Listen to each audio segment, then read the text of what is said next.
Hey guys, it's Shawn, Ziem, the Connection Machine, aka the Insurance Doctor. This is live number 14 on the year, all about providing value to you, the ones that are watching, that you're sitting back having your coffee, you're having your lunch, you can have whatever you're doing in your world. But I want to make sure you're learning and gaining some stuff, and you can also implement. So if you are interested in being a part of the Connection Conversation Show, please reach out and I'll get you on a future show. If you are watching now, hashtag live in the comments. If you're on the replay, hashtag replay. And don't forget, drop a comment. Where are you watching us from? Let me bring on a guest of mine, a good friend of mine, Mark Thomas. What's going on, my man? Hey, Shawn, how you doing? Good to see you today. Good to see you. What's going on? This is just want to provide value. I know we were talking for a while, and we've known each other for a while, and I know there's some things that you can provide to others that I think is what we need to get out to the world. So I want to make sure that those that are watching know who you are and what you do. Mark, can you give us that introduction of who you are and what you do? Sure. I am a real estate agent with Christie's International Real Estate, in a satellite office in Allendale. Switched companies about a year ago, and I live in Butler currently, moving to Waldwick. But what we all know that we learned during COVID is that it doesn't matter where the office is, right? Because we're all working out of our kitchen. And if I'm going to go show you a house or sell your house, I have to go there anyway.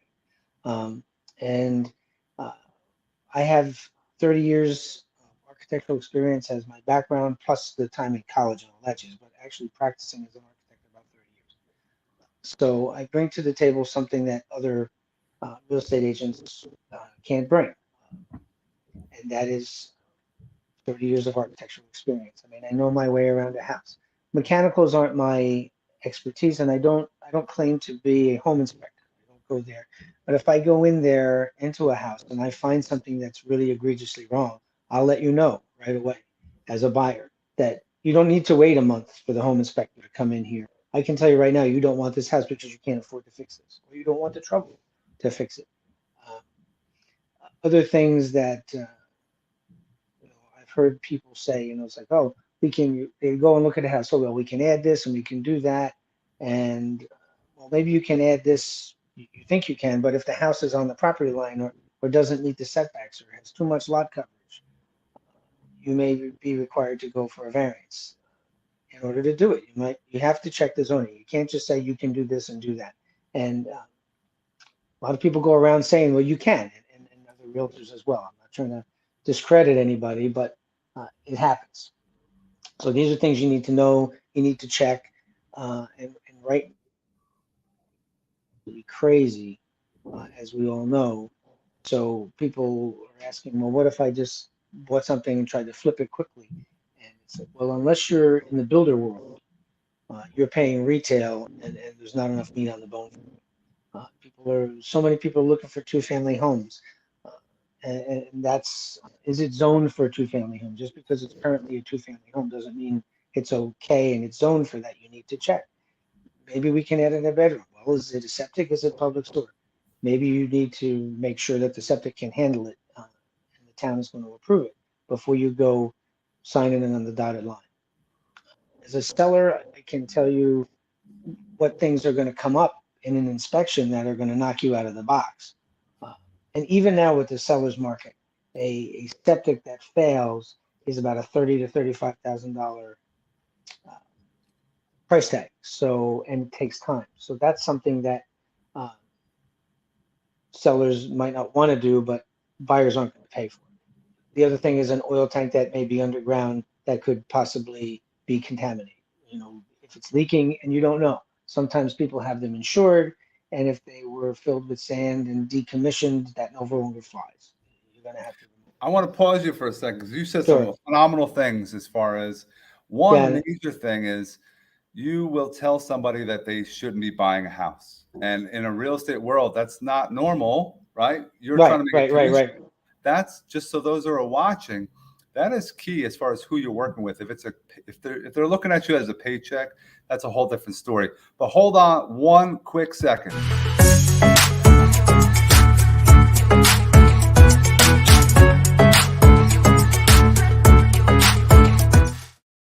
Getting back to building relationships and having this knowledge is powerful because a lot of people choose to buy a house and they should know they're going to be there for a long time. And it's not just make Right. that decision.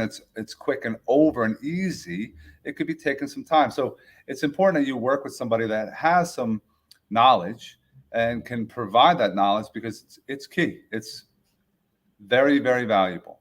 And I know Mark does a lot of due diligence up front, and he shared that already. So keep that in mind when you're working with other real estate agents. It's important, that you go down that path and have the right answers to your questions.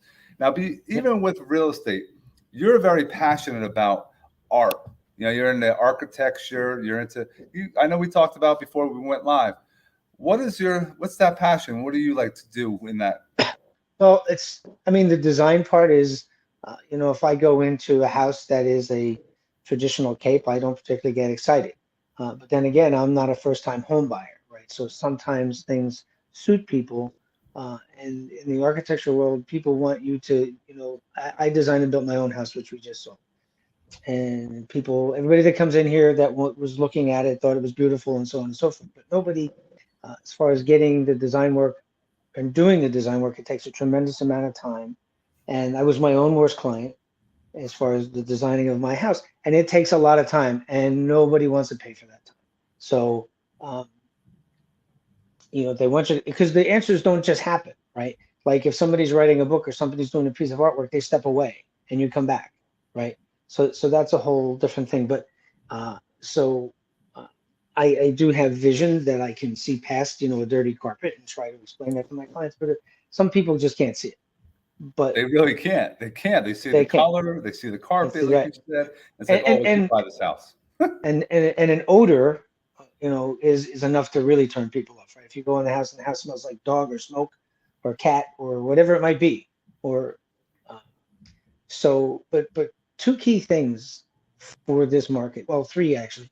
First of all, if your things on average are selling for $50,000 over, okay, and if you're going to compete for that house, make sure you want that house. Make sure you want to compete.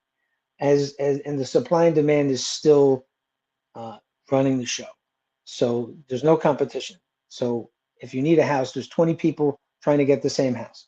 But make sure you aren't going to outgrow that house in 5 years. I have first-time buyers and they were looking at this house. It's like, you're going to outgrow this in 5 years. All you have to do is have a dog. You never mind kids, right? It just wasn't big enough. That house went for a premium. But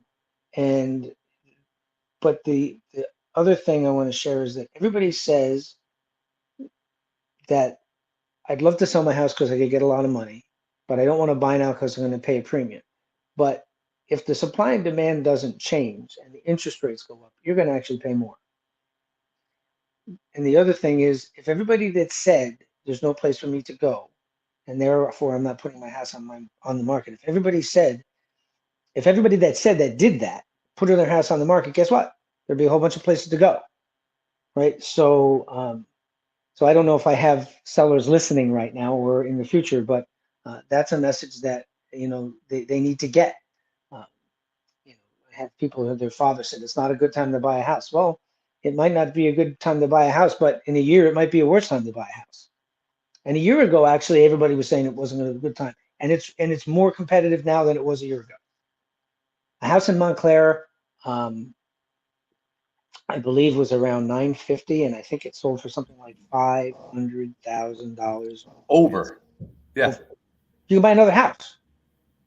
So $1.4 million, and it started at under $1 million. It's crazy. right. So houses in Ringwood, $50,000 over ask. Butler, we're not even in the high end locations. Forget, that's why Montclair, that's kind of an anomaly. But everybody wants to be in Montclair, right? So you just have to be really careful. And the other thing is, I can't in good conscience tell my buyer to spend $75,000 over ask and waive the appraisal, because if it doesn't appraise, the bank's not going to lend you the money, right? So the only way to get that to work is for you to come up with the difference between your offer price and the appraisal price. It ends up being less on your mortgage because you got to come up with the cash, but you better make sure you have the cash to come up with. Otherwise, the deal's not going to happen. Yeah. And I have normal people, your typical, like, say, your first time home buyers are being pushed out of the market by people with cash, or that they're throwing stupid money at it, and somewhere along the line that house is going to be worth $100,000 over market. I'm not talking about the market in Agreed. Montclair, but things are going to appraise now because so many things have sold high, so it helps the appraisal. So where does it stop? My crystal ball's in the shop, so that piece I don't know. But I can also tell you that this is not the same market that was in 2008, where all the bad things were generated by bad loans, right? Mm. And this is not the case here. Uh, we're going to have a lot of, in the near future, probably a bunch of foreclosures happening because of all the forbearance that was done. And people weren't paying, people lost their jobs, they couldn't go to work, restaurants closed. People with thriving businesses lost everything. Uh, so we have to see how that plays out. I mean, I like to see those people get back in action, as opposed to, and here's a pet peeve, right? Because if you were a mom and pop store selling milk, you got shut down. But if you were a Walmart and you had 2 aisles of sour milk, you could stay open and people were in there buying TVs and stuff, and they were declared essential, and they weren't. But the mom and pop guy, he was more essential. Or she was, Right. to me. No, it's definitely true, and it's all about knowing what you're buying. One, and there's investors out there throwing money around, so it's definitely something that's a conversation that you definitely have to have with Mark. See if it's a fit. And so, what are some areas that for a buyer? Is there anything that a process that you put somebody through? If I'm looking to buy a property today, I'm a buyer, and I call you, Mark. What kind of process do you put someone through, or are you one that just takes my call, says, "Hey, I'll meet you at that property, let's go," or do you have a certain process Well, you yeah, lead you, someone you through? you need to preempt things, whether it's a buyer's market, a seller's market, a flat market, or whatever it is. First of all, um, can you afford to buy a house? What can you afford? Your first order of business always is to get pre-approved. Because if you find something, especially in this market, you find something, you have to jump on it. Well, if you don't have your pre-approval, your offer won't even be looked at, right? It just doesn't exist. So you have to go through that process. And then we can search for a house in the price range that you can afford. If if you look at a $600,000 house and your mortgage guy tells you can afford five, you've seen $600,000. If we go out and look at $600,000, now everything for five is going to stop. Pardon my French fries, but that's the reality of it. You don't want to disappoint yourself or set yourself up for, a disappointment. So you need to know where you are, how much you can afford, and where you can afford it, because not only is it the price of the house, the taxes on the house. A $500,000 house with $10,000 taxes versus a $500,000 house with $20,000 taxes. Well, there's a big difference in your monthly nut there. And if you're going to So, qualify or not. So it's right, important that right. you So have that yeah, conversation. And I'm absolutely. glad you said that, because there are people that, oh, I got pre-approved for 500,000. You don't need to go up to that number. That's what you Right. are, approved supposedly. And most of the time that pre-approval, it's a pre-approval. It's not a commitment. So a Right. lot of factors have to be, Right. go over and confirm before that could even happen. So I want to make sure that those that are watching, there's things you should be doing: getting your credit in check, making sure you have a down payment, get pre-approved. Then it's a great time to call Mark, go out, find some property, look at it, and put those offers in. Are there And, any and, and final thoughts you can give to everyone today on marketing, a couple of, business, real estate, etc.? well, if you're going to go buy something, if in this market, if you the max you can go is five, look at 4.25 max, right? Don't be looking at five because they're going for 550 and six. If you uh, are looking, make sure you got to look at what the taxes are. Check out the school systems. There's all these other things that you need to factor. I mean, if you're going to upsize, it's one thing. If you're going to downsize, you know, add kids, delete a kid. All these factors change uh, what you're going to look at. Style. How much? If you buy a fixer upper, can you afford to fix it up? Is it going to be? Are you going to have issues with the town? Are you going to outgrow it? Uh, you don't overextend, and don't go buy a car. right? And don't, what do you call, pay off a credit card. You can't do those things. The underwriters are looking for consistency, not for you to pay something off, because that's actually a red. And if you got money under the mattress, guys, you better hold off and you better put that in the bank so we can season Save it for so a we can rainy use day. it Yeah. later. Yeah, later on. But no, Or you can give it to me if you have money give under it the to mattress. Mark. I'll take it. I I might appreciate you, split it with Mark, someone, coming on Shawn. today. I hope those that are watching, if you're catching the end of this, make sure you wait until it uploads and I'll catch the whole rest of it because there's lots of value here. And I would love for all of you to reach out to Mark. His phone number again is 201-841-0014. Friend request him on all social media, message him, text him. He definitely will give you some good answers. And till the next one, I hope that, Mark, I appreciate you. Thanks you for coming on. And I hope everyone Thanks, has an Shawn. awesome Thanks for having rest me. of your day. You got it, brother. Okay, you too. Take care. Bye-bye. Okay, take care. Bye.